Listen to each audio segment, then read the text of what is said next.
All right, guys, this video is about body paragraphs. With unpacking a prompt and with our introduction paragraphs, we have trendy acronyms or very specific formulas that we will use. Body paragraphs are a little more flexible because depending on the topic of your essay or your thesis, your body paragraph may need to change and adapt to the task at hand. However, these pieces here are key elements which we always want to include in our body paragraphs. We'll go more into detail with these in just a moment, but I want to name reason comes from our thesis. Context means background information. Evidence will mean direct quotes. Explanations will be how your evidence connects to your reason.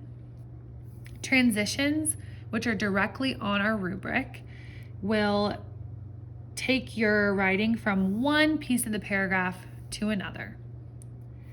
Then we'll repeat evidence, repeat explanation, and a closing is like a summary statement which wraps up the whole gist of your body paragraph. So let's dive in.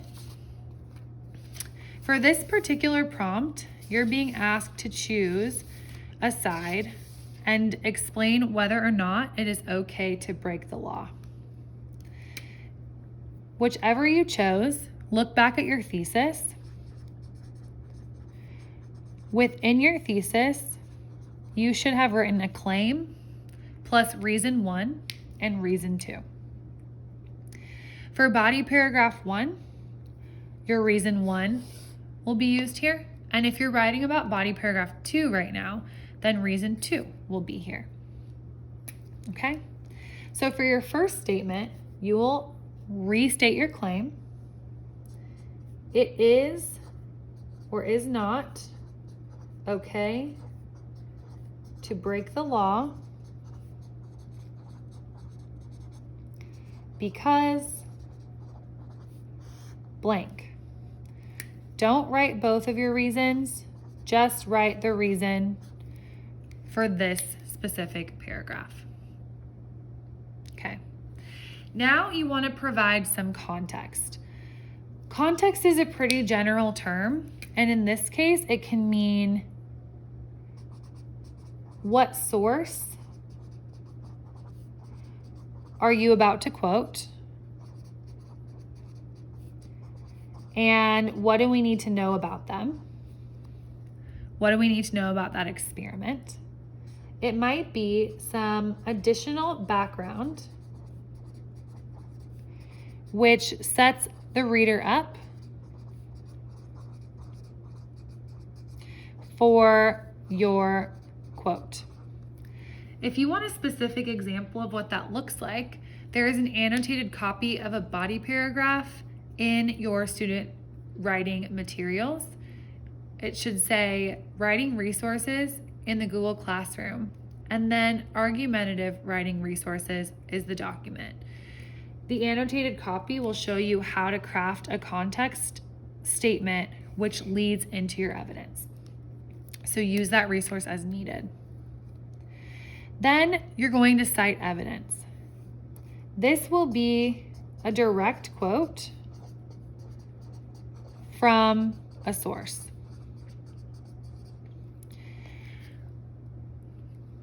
Now, rather than saying something like, in the text, it says blank, you can do that if absolutely necessary, but a higher level way of doing that would be to paraphrase the main info from the text, paraphrase some information, and then begin your text.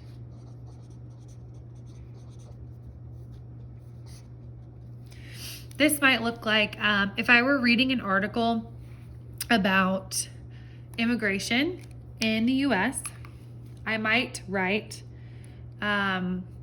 U.S. Congresswoman Alexandria Ocasio-Cortez had a lot to say on this topic when speaking to Congress. She said blank, or was cited saying blank. So I can give some info here and then dive into my quote. If it were about voting, I might say, while a lot of people may question whether voting matters, it has been proven that, quotes, put my quote there. All right, next I want to go on to my explanation.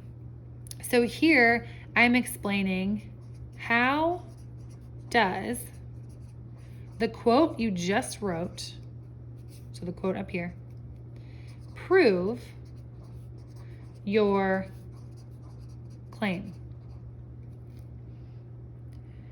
If you need a sentence starter here, you could try something like, this evidence shows blank because blank.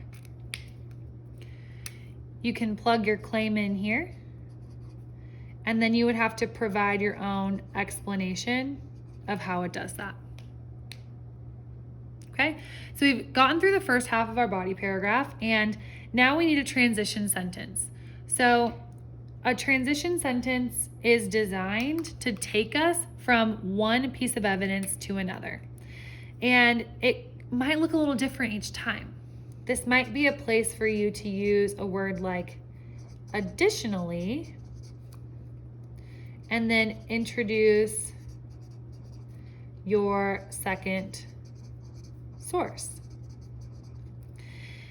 It might be a place where you can say, this is not the only example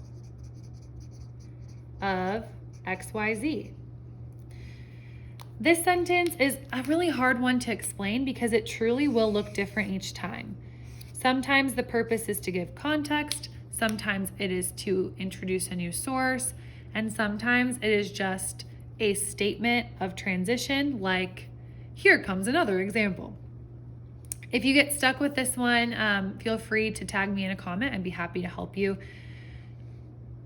And there's also a highlighted example of a transition sentence in your materials. Okay, so once we've written our transition, we're going to repeat this evidence and explain cycle.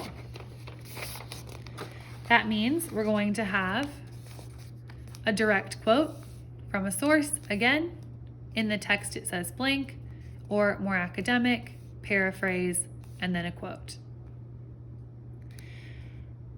Then we will explain again, how does this quote, this new second quote, prove your claim? If you need a sentence frame again, it says this evidence shows claim because, and then an explanation. Okay? Once we have finished crafting those, we get to summarize. So often when you guys see the word summary, we think say the same words again, and that is not what we want to do here. We actually want to synthesize the key information from our paragraph. So what is the most important thing that you said here? Maybe there's 2 or 3 pieces that really hit home and really support your claim. Now is your chance to take those 2 or 3 pieces and put them into one final knockout sentence. If you need a sentence starter, you might try something like, as you can see, it is clear because, here you could plug in your claim one more time. It is clear that it is not okay to break the law. It is clear that it is okay to break the law when they're unjust. Whatever it is that you are claiming here. And then include the key info from your paragraph, restating it. If it's possible, you can use synonyms, break out a thesaurus, and try using different language than you did the first time. A couple of things worth noting for your body paragraph are, I'm going to add them on the bottom here. When you're done, you need to reread. Always reread. If possible, reread it out loud.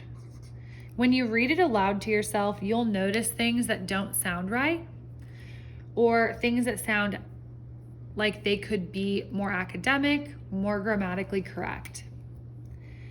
After you read aloud, or as you read aloud, you should also ask yourself, why? If you read your sentences and ask the question why, and there is still more room for explanation, if it is possible, add more detail. If you have the time, go back, add those details, make sure your reader is never left asking themselves why or what did they mean by that. You want to leave them with a full understanding of everything you were trying to say so that your point is proven and they're not able to argue against it. This was our body paragraphs review. If you need to go back and watch it again, pausing at certain times, feel free to do so. If you feel good to go, when you're ready to move on, you can watch Refuting Counterclaims.